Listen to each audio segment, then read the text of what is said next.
Polity and politics as well. This is the front page review on Voice of the People 96.1 FM. My name is Gesire Agua. It's another day, and of course, the news. The news isn't sleeping. You see this thing called problem. You truly know they finish. There's a lot in the news this morning, and we're going to be checking that out. We have court reinstating Shaibu as Edo Deputy Governor. Assembly appeals judgment. The court reinstates Shaibu after he was impeached by the State Assembly. In the Wednesday judgment, Justice Omotosho declared the impeachment was in gross violation of the provisions, was in gross violation of the Constitution. Deputy Governor right up until now. The court issued an order of perpetual injunction restraining Governor Godwin Obaseki and the Edo State House of Assembly from stopping Shaibu from performing the functions of his office. And the justice also ordered the Inspector General of Police, Kayode Egbetokun, to restore his security details. Edo State Assembly on that ground. Immediately after his sack, Shaibu faulted the lawmakers and claimed his impeachment was a threat to the country's democracy. And he said that this is not just an attack on me as an individual, but on the democracy that we hold dear. Meanwhile, hours after Shaibu's impeachment, Godwin Obaseki picked a 37-year-old Omobayo Godwins as his deputy to see out his tenure, which ends in November. So this is a year-drawn battle between Godwin Obaseki and his former deputy governor, Philip Shaibu. In November last year, we had Philip Shaibu declaring his intention to contest for the office of governor of Edo State. Imagine, the governor probably must have been like, what's impetus?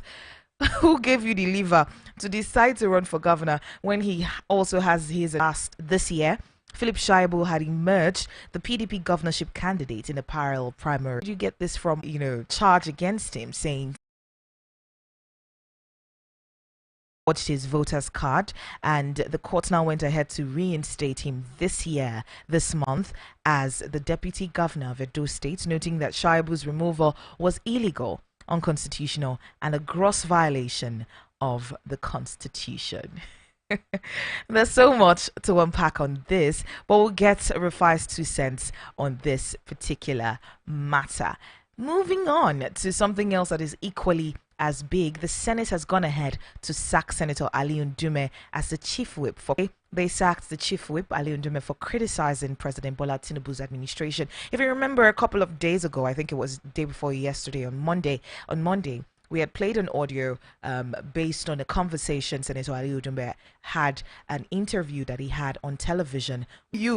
Where from?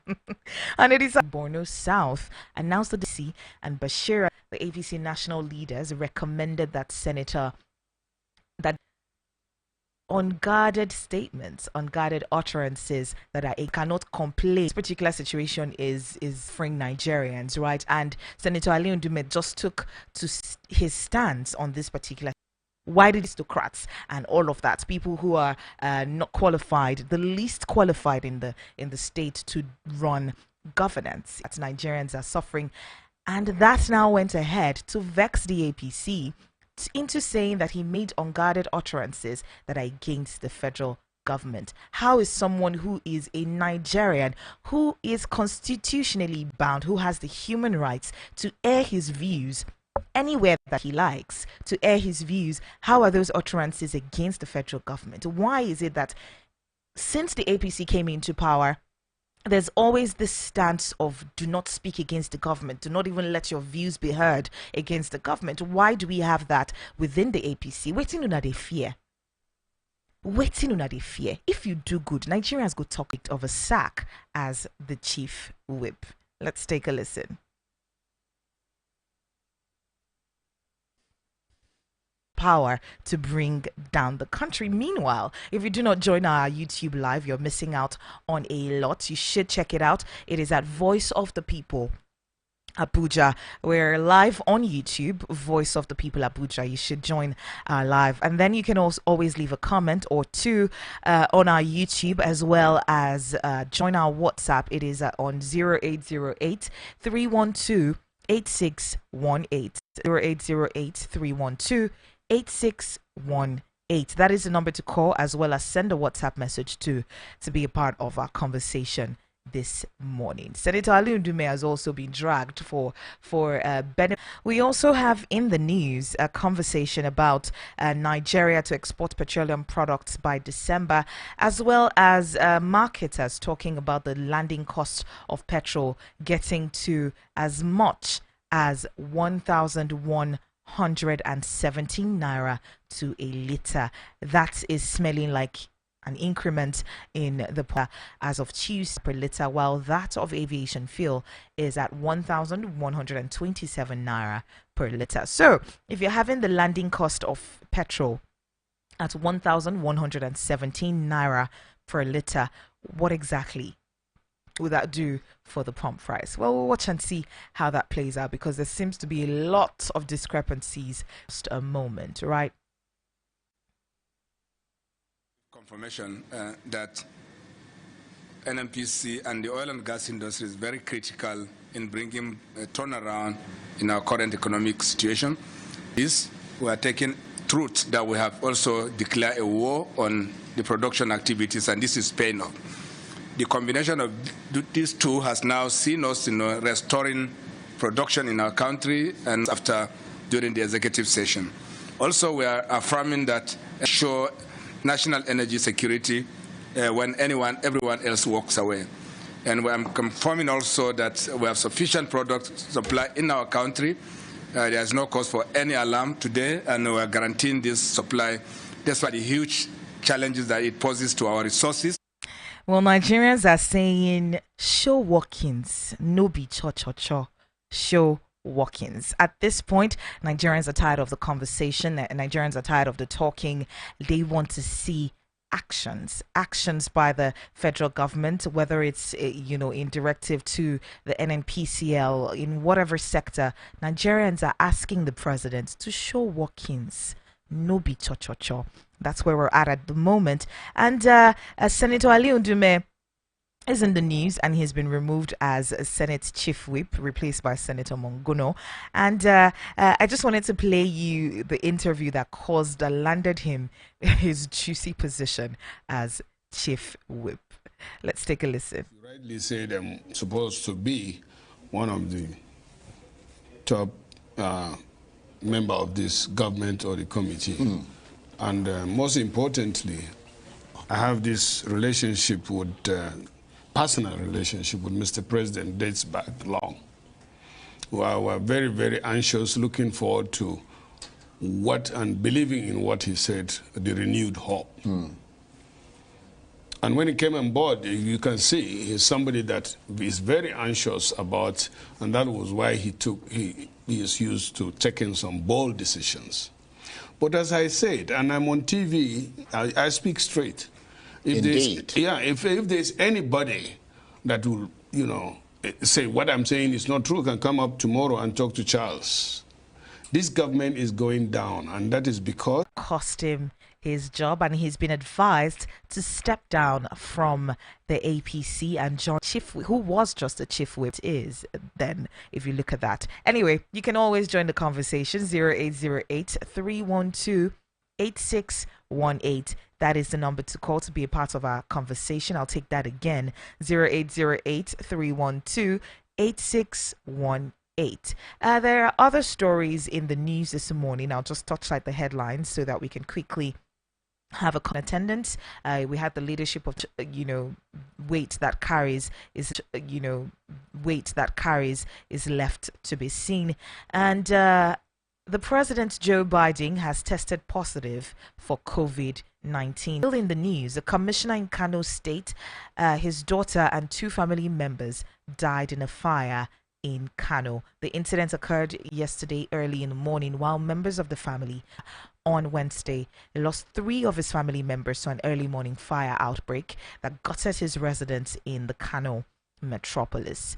That and many more will form the basis of our conversation this morning. Meanwhile, a new head of the Civil Service of the Federation, Mrs. Didi Esther Wilson Jack, has been approved and appointed as the new head of the Civil Service of the Federation. According to Ajurin Gelale, the essay to the President on Media Publicity, the appointment will take effect from 14th of August 2024. There was a mild drama at the Katsina State Government House on Wednesday when members of the State House of Assembly who were to hold a meeting with Governor Diko Rada staged a walkout to protest security details, directives asking them to drop their mobile phones at the reception of the council chamber venue of the meeting. There was a little bit of drama in Katsina State. Well, that's pretty much what happened. Meanwhile, students of the university grievances following the schedule of a 10-hour electricity supply on campus and a hike in the tuition by the university management. Everyone is struggling. There's so many businesses that are struggling. You can see that in this particular conversation. We'll try to reach out to Rufai Oseni to get his 2 cents on our conversation this morning. Good morning, Mr. Rufai, and welcome aboard. Hello. All right. We'll try to re-establish contact. Meanwhile, the president, Bola Ahmed Tinubu, on Wednesday transmitted a letter to the Senate asking the lawmakers to approve a 2024 supplementary appropriation to the tune of 6.2 trillion naira. Another huge amount of money. Yes, I can hear you, Mr. Rufai. Good morning. Okay. Yes. Okay, that's clear. Yes, Good. this is clear. Good morning to you. Bless you. All right. Jesse, he wants money again. Apparently. He wants 6.2 trillion. Ask him, what did he do with the former one? He said in the budget of 27 trillion. He will tell you he did infrastructure, he did roads, government run and things like that. At the expense of who? So let's ask him, what did he do with the former one? We saw how they wasted it on corruption. We saw how he now said he was going to complete a vice presidential place for 21 billion. We saw how he said they were going to give people, or they gave people 90 billion for Hajj. We saw how the money went on frivolous spending. Even this one, we saw the problems. We saw how he wants to also use to buy private jets for himself and probably his vice president. The yachts as well. We saw how the most important thing we should ask him is, what is in the interest of Nigeria that he's going to do? Because this year, with all the suffering, the only collective thing he has done is to say he wants to share rice. 1/6 of paint buckets. That's even if people are going to get and have enough to fix all the pre-existing contracts. The same 15 trillion is what they want to go and use to build one new road they call the Coastal Road. The people of Niger Delta have been crying. Wale Edu is now saying that they want to reintroduce sugar sweetened beverage tax to shop revenues and address health concerns. That's not a good idea. The beverage sector employs a lot of people in this economy.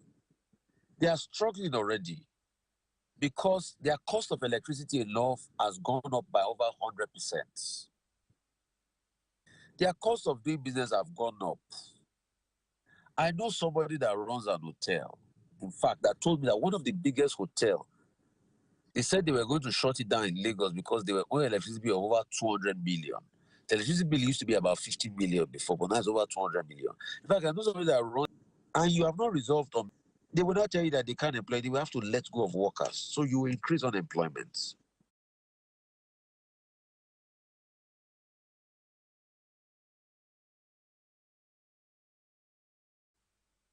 And where's the room for criticism in democracy? So should he say everything is bad when everything is good when things are bad? And because of that, they removed it. Also look at some of the protests that are set to happen later on this month or towards the end of the month and all that. You begin to come this month or towards the end of the month and all that. You begin to are coming out to protest. They are suffering.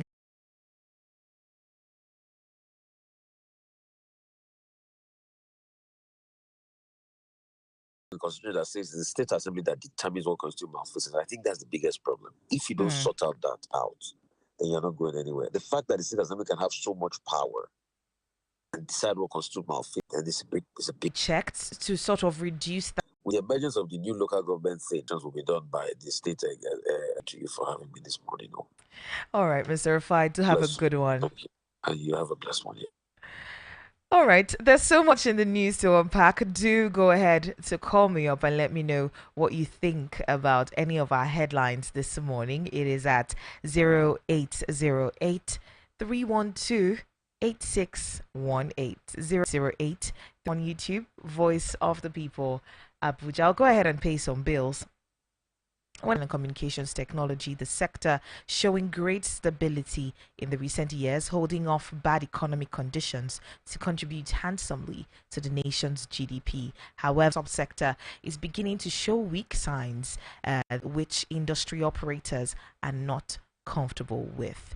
The APC asking him to leave the party because of his statements has rubbed some of Nigerians off the wrong way. Let me know your thoughts, your 10 cents, maybe 2 cents on this particular matter. Keep it locked. I'll be back in a moment to take your calls and your messages as well.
Thank you for staying tuned. This is still Voice of the People Abuja, and this is the front page review on VOP 96.1 FM. Just a quick recap on some of our biggest headlines today. We have the leadership of the Labour Party condemning the removal of Senator Ali Ndume as the chief whip of the Senate. At plenary on Wednesday, Senate President Godswill Akpabio read a letter from the leadership of the ruler Monguno as the chief whip.